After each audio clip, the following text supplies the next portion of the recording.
melihat sorga. Maka Jibril pun pergi melihat sorga. Kemudian setelah melihat sorga, malaikat Jibril berkata, demi kebesaran-Mu ya Rabbi, setiap orang yang mendengar dan mengetahuinya pasti ingin memasukinya. Kemudian Allah menghiasi sorga itu dengan sesuatu yang tidak disukai oleh manusia. Allah memagari sorga dengan sesuatu yang pahit bagi manusia.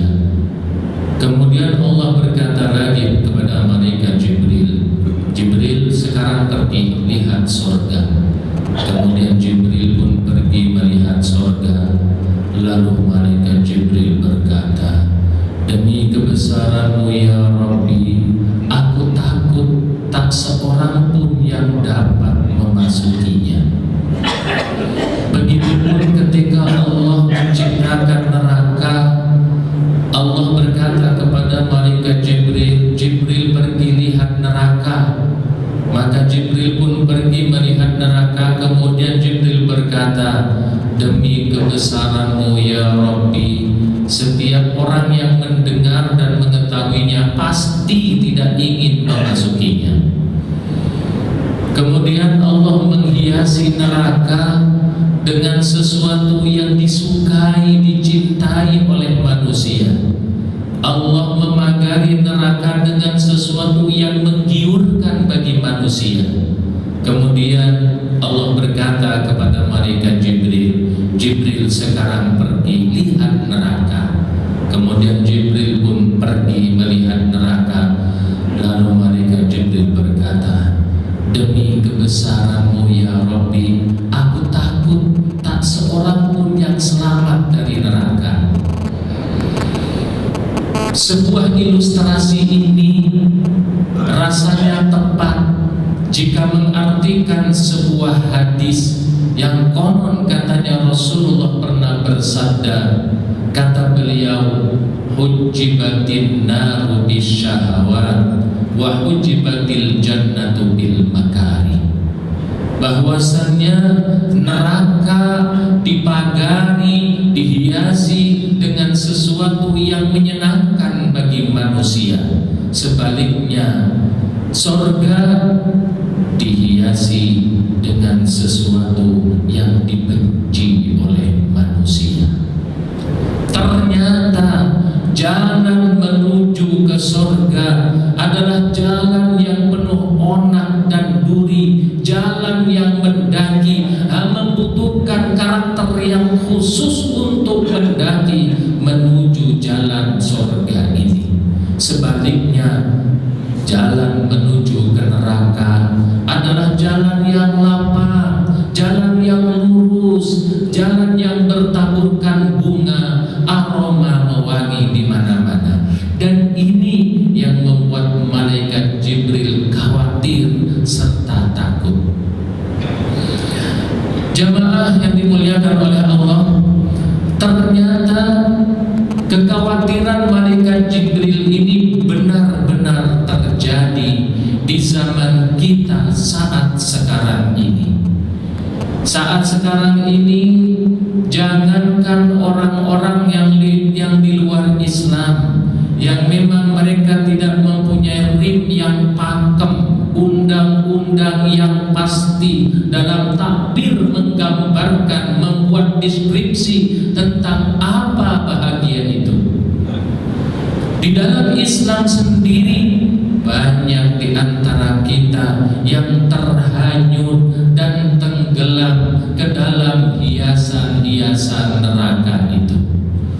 Banyak di antara kita yang terhanyut dan tenggelam ke dalam budaya yang disebut dengan hedonistic society. Apa itu? Masyarakat yang bergerak berdasarkan nafsunya.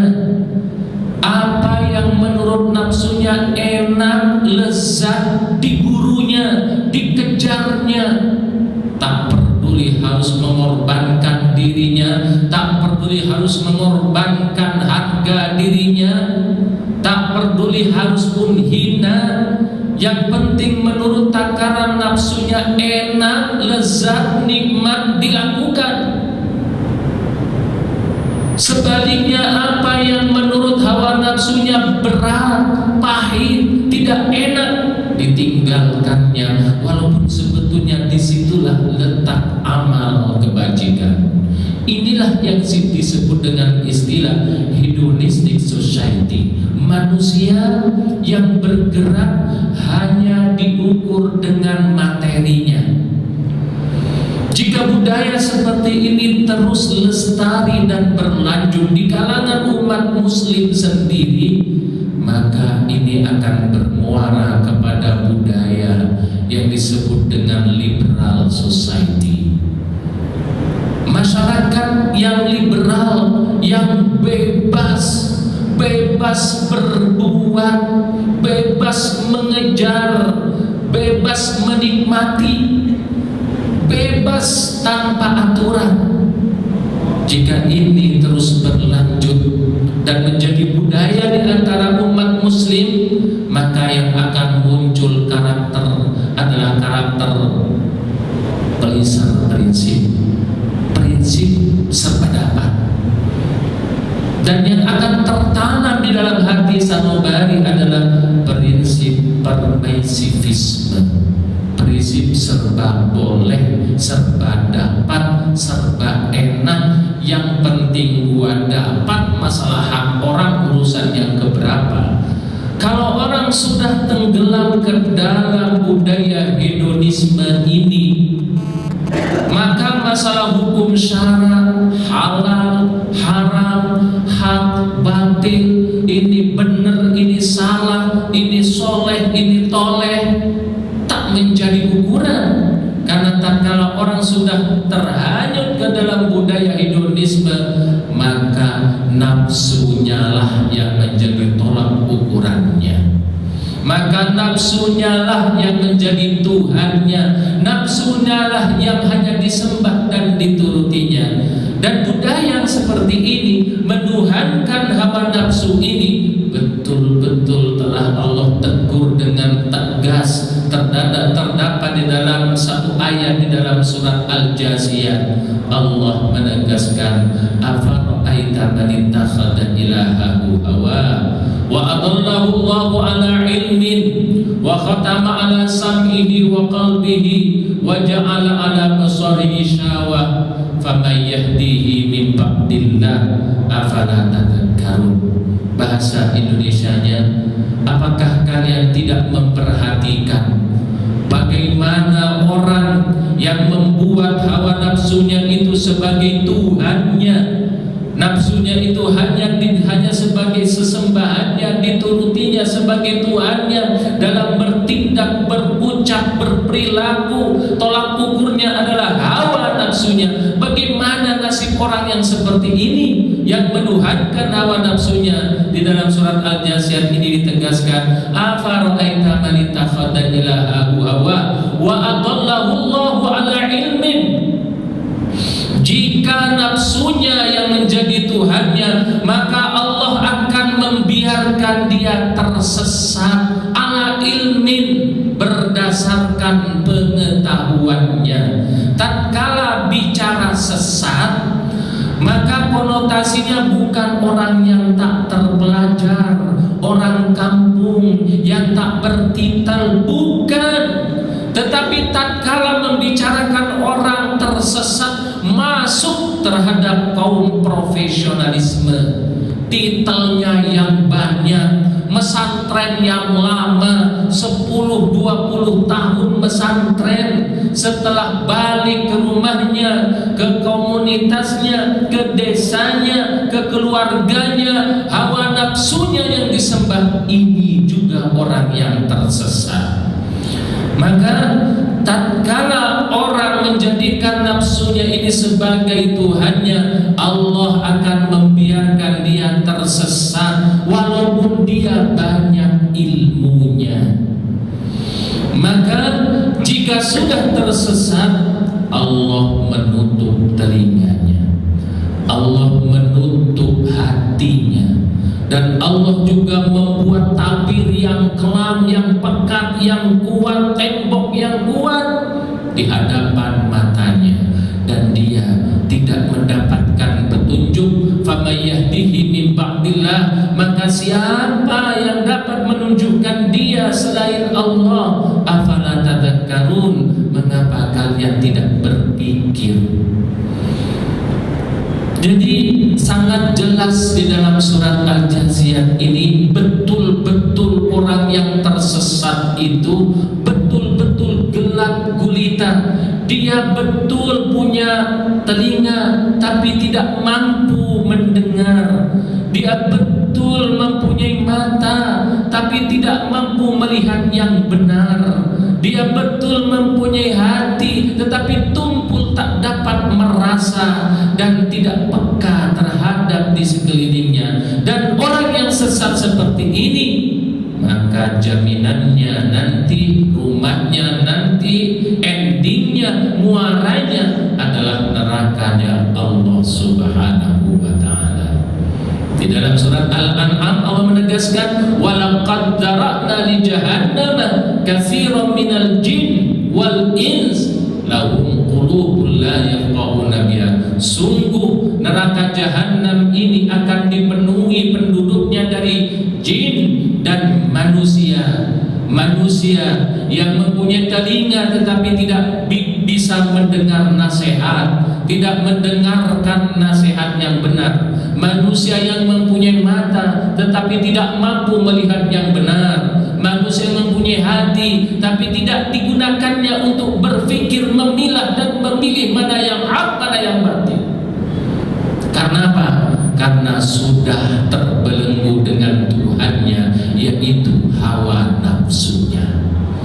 Kita lihat di dalam komunitas kita, di kampung kita, bagaimana sering terjadi seorang yang lama di pesantren membaca pinter bahasa Arab, pinter membaca kitab kuning, referensi kitab kuningnya satu masjid misalnya, tetapi kepiawaiannya, profesional keilmuannya hanya dibuat nakut-nakuti orang, memproklamirkan diri paling benar, yang lain salah, memproklamirkan diri yang dirinya paling nyunnah, yang lain bid'ah, memproklamirkan diri bahwasannya dirinya adalah berada di firqatun najiyah, di dalam sebuah komunitas yang selamat, sementara yang lain sesat. Kemana-mana selalu minta diantar dan dijemput, minta diapresiasi. Kalau tidak ada yang ngaji sama dia, dia memproklamirkan diri di kampungnya, nih gua satu-satunya ustadz di kampung ini. Yang tidak ngaji sama saya, Islamnya kurang walau benar. Kenapa? Karena sudah mempublish dirinya, memproklamirkan dirinya sebagai manusia yang angkuh, congkak dan sombong berdasarkan referensi yang ia kuasai, padahal belum tentu referensinya itu sejalan dengan Al-Quran. Tatkala tidak sejalan dengan Al-Quran, tentunya tidak sejalan dengan kehendak Allah. Maka sesuatu yang tidak sinonim, tidak sinergi, dan tidak sesuai dengan kehendak Allah, maka dialah yang sesat. Maka kita juga saksikan bagaimana dari para birokrasi di negeri ini yang nafsunya menjadi Tuhannya, tatkala dia ingin dipilih dalam pemilu, pilkada atau pemilihan umum, bagaimana dia fasih sekali berbahasa Arab, bagaimana dia pintar sekali menyortir dan membuka ayat-ayat suci Al-Quran, bagaimana dia lihai menyortir hadis-hadis agar kiranya dapat mempengaruhi hati orang, untuk orang itu cenderung memilih dia. Tetapi setelah tujuannya dicapai, bagaikan kacang lupa dengan tanahnya. Ya, kalau kacang lupa sama kulit sudah umum. Sekarang ini terlalu jauh, kacang lupa sama tanahnya, padahal kacang itu tumbuh di tanah. Bagaikan kacang lupa tanahnya. Kalau dulu berpidato fasih demi rakyat, untuk rakyat, kembali kepada rakyat, setelah duduk di kursi yang empuk menjadi pejabat, lupa sama janji-janjinya. Dan betapa banyak karakter yang seperti ini yang hidup di sisi kita, sekitar kita saat ini.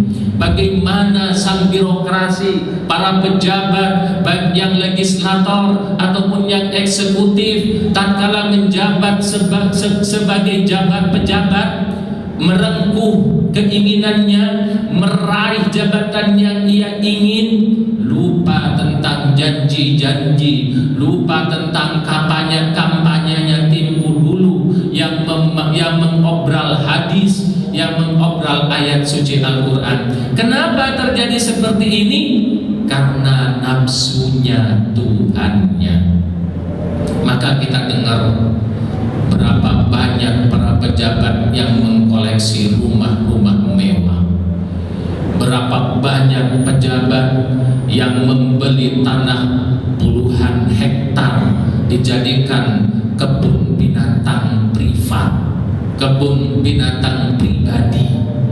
Betapa banyak juga para pejabat yang mengkoleksi gadis-gadis cantik setelah mencapai jabatannya. Tidak asing lagi, banyak jumlah para pejabat yang melakukan hal yang seperti ini. Memanfaatkan jabatannya adalah demi merealisasikan penyembahannya dia terhadap hawa nafsunya. Maka kondisi yang seperti ini sungguh sangat luar biasa destruktifnya terhadap tatanan kemaslahatan negara dan masyarakat kita. Jadi menuhankan terhadap hawa nafsu ini adalah inti dari kekurangan, inti dari ketidakberdayaan akal manusia, dan inti dari sebuah kondisi yang merusak, yang luas. Maka solusinya adalah sebaiknya seorang muslim itu yang memang dia dihadiahi, diwarisi kitab suci Al-Quran, yang berkali-kali di dalam ayat suci Al-Quran memberikan peringatan agar kiranya hati-hati terhadap hawa nafsu itu. Karena hawa nafsu ini betul-betul akan menjerumuskan dia ke lembah kesesatan, ke lembah kehinaan, kenistaan yang tiada taranya. Di dunia saja orang yang menyembah hawa nafsunya akan terhina, apalagi di akhirat Allah telah menyiapkannya dengan tempat yang sungguh sangat menghinakan, yaitu neraka jahanam. Maka marilah kita menyadari diri kita masing-masing. Hidup kita ini tidak lama. Masa kita di dunia ini sangat terbatas, hanya sementara saja. Bulan purnama itu hanya beberapa hari. Setelah itu akan redup juga cahaya keindahannya. Lihat, daun-daun juga tidak akan lama baru muncul, kemudian berwarna hijau, setelah itu berwarna kuning dan gugur ke tanah menjadi sampah. Begitu juga waktu yang telah diporsikan kepada kita hanya sementara saja. Lahir menjadi bayi, setelah 2 tahun terpisah dari puting ibunya, setelah 4 tahun duduk di PAUD, setelah 6 tahun dia duduk di SD, 12 tahun dia selesai dari SD, 17 tahun selesai dari SMP, 20 tahun selesai dari SMA, 24 tahun menjadi sarjana, setelah itu bekerja, berkeluarga, setelah itu nampak tua dan letih. Akhirnya tubuh yang dulu dibangga-banggakan, yang ganteng dan yang cantik, tiba-tiba pipi telah mengendur, lalu uban sudah menjamur, mata menjadi kabur, gigi pun sudah ngawur, ngomong juga pendengaran dan ngawur, dan makan juga sudah kuat bubur, bertanda sudah dekat dengan yang kubur. Kemana lagi kehidupan manusia ini? Hanya sebatas itu. Maka adalah orang yang cerdas, yang benar, yang memahami kesempatan itu semua, lalu kesempatan itu digunakan semaksimal mungkin untuk merangkai kebajikan, gunanya pulang ke hadapan Allah Subhanahu wa ta'ala.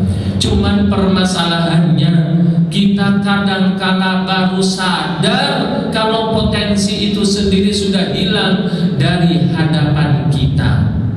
Misalnya, kita baru sadar bagaimana nikmatnya mempunyai kedua belah mata, baru terasa nikmatnya kalau sudah buta. Kita baru sadar bagaimana nikmatnya mempunyai kedua tangan, baru terasa kalau sudah stroke, tak bisa menggerakkan tangannya. Bagaimana nikmatnya mempunyai kaki, baru terasa kalau tidak bisa menggunakan kakinya. Dan begitu juga bagaimana nikmatnya mempunyai rumah, baru terasa kalau sudah digusur. Ya karena orang tuanya kaya, akhirnya tidak pernah menderita, nggak pernah ngontrak, hidupnya ugal-ugalan. Bagaikan pepatah anak sekarang katanya, masa muda foya-foya, masa muda hura-hura, masa tua foya-foya, mati masuk surga. Enak banget, karena dari keluarganya sudah kaya, maka memakai moto itu, masa muda hura-hura, masa tua foya-foya, mati masuk surga. Baru terasa kalau nikmat itu sudah hilang dari diri kita. Bagaimana nikmatnya mempunyai rumah, baru terasa kalau sudah ngontrak. Bagaimana nikmatnya mempunyai mobil, baru terasa kalau sudah terjual karena nggak mampu bayar leasingnya. Bagaimana nikmatnya mempunyai motor, baru terasa kalau sudah dicabut. Bagaimana nikmatnya mempunyai sepeda, baru terasa kalau sudah tidak punya. Makanya adalah orang yang cerdas, yang memahami potensi ini semua. Dan kita termasuk dalam ranah potensi itu. Sebelum kita tidak sehat, maka kesehatan itu adalah sebuah kesempatan emas yang harus kita gunakan. Jangan menyembah kepada berhala hawa nafsu kita, tetapi harusnya nafsu itu yang kita manage, sehingga nafsu itu menjadi sugesti untuk merangkai kebajikan demi kebajikan. Kita jangan dikalahkan oleh nafsu. Seharusnya kita yang menundukkan nafsu itu, agar nafsu itu menjadi bara yang penyemangat kita dalam mencapai keridhaan Allah Subhanahu wa ta'ala. Dan untuk melahirkan sebuah deskripsi yang benar tentang apa nafsu itu, tentang apa dunia itu, maka harus banyak ngaji, banyak muhadharah, banyak diskusi, banyak berzikir, banyak sholat, banyak wirid. Dan bukan sekedar di lisannya saja.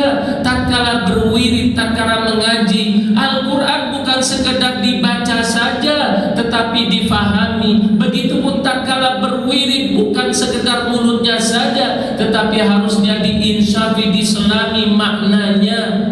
Tatkala ngaji, bukan sekedar hadir badannya saja, tetapi betul-betul hadir seluruh jiwa dan raganya. Ibadah yang seperti inilah yang akan membawa dampak positif dalam realitas kehidupan kita. Tetapi acara ritual keagamaan ini, baik sholat, syahadat, ataupun puasa, ataupun ibadah-ibadah yang lainnya, jika kita hanya lakukan berdasarkan tuntutan dari segi fikihnya saja, hanya menggugurkan kewajiban saja tanpa diinsafi, disadari, maka tidak akan membawa progres positif apa-apa terhadap kehidupan kita. Lihat beberapa ribu pun kita sholat, sujud, ruku kepada Allah, tetapi hanya sebatas menggugurkan kewajiban, maka ini tidak akan memberikan progres apa-apa. Betapa berpuluh-puluh kali, ratusan kali kita Jumatan, sholat Jumat, tetapi yang Jumatnya hanya badannya saja, sementara jiwanya melanglang entah kemana. Begitupun tatkala kita sholat hanya badannya saja, sementara hatinya, perasaannya, pikirannya, jantungnya, urat nadinya, aliran darahnya tidak pernah diikutkan dalam sholat. Tatkala takbir Allahu Akbar, betul takbir membunyikan Allah Maha Besar, tetapi di dalam hatinya, nanti setelah sholat ini serong sama siapa ya, misalnya. Maka ibadah sholat yang seperti ini berpuluh-puluh kali pun tidak akan memberikan dampak positif apa-apa. Tetapi tatkala sholat itu seluruh anggota tubuhnya, seluruh potensinya diikutkan dalam sholat, jiwanya ikut sholat, akalnya ikut sholat, perasaannya ikut sholat, hatinya ikut sholat, bahkan detakan nadi jantungnya dan aliran darahnya diikutkan dalam sholat. Sholat yang seperti ini disebut di dalam surat Ar-Rum, Allah menegaskan, inna sholata tanha anil fahsya'i wal munkar. Sesungguhnya sholat yang dikerjakan dengan sungguh-sungguh, inilah yang memberikan perisai, menjadi perisai dari umat manusia itu dari perbuatan keji dan mungkar. Maka apabila kita saksikan sekarang yang zikirnya nangis-nangis, yang sholatnya nangis-nangis tatkala mabit qiyamul lail, tetapi tatkala ke kantor tidak tahu hak orang, menjadi maling perampok, mempraktikkan korupsi, menjadi koruptor, berarti dalam zikir tadi air matanya air mata buaya. Berarti dalam sholat tadi nangisnya hanya kamuflase saja. Karena sesungguhnya ini adalah sinergi antara ibadah dan perisai manusia, itu sinergi. Tatkala memang betul-betul kita sholatnya betul-betul khusyuk, maka di dalam surat Al-Mu'minun, qad aflahal mu'minun, sungguh beruntung orang yang khusyuk dalam sholatnya. Dan yang khusyuk sholatnya inilah, yang ibadahnya betul-betul, inilah yang sanggup memerangi hawa nafsunya, bukan menuruti hawa nafsunya. Karena nafsu ini betul-betul tempatnya istri, anak membisik-bisikin keinginannya. Maka tatkala tadinya orang yang jujur, tatkala dibisikin oleh istrinya bisa menjadi koruptor, bisa menjadi perampok, bisa menjadi maling. Kenapa? Karena nafsunya yang dituhankannya. Maka saatnya sekarang mendeskripsikan nafsu itu yang benar. Bukannya harus kita tidak punya nafsu, mustahil, karena nafsu ini juga ada sisi baiknya. Tatkala nafsunya dimanage sedemikian rapi dan brilian, niscaya nafsunya ini menjadi bara untuk berbuat, menjadi sugesti untuk merangkai amalan-amalan dalam waktu dan tempo hidup kita di dunia yang sangat sementara ini. Mudah-mudahan waktu sudah menunjukkan jam 1. Mudah-mudahan walaupun terbatas pembahasan kita, mudah-mudahan melahirkan sebuah kepahaman bagi diri kita bahwa kita hidup di dunia ini tidaklah lama.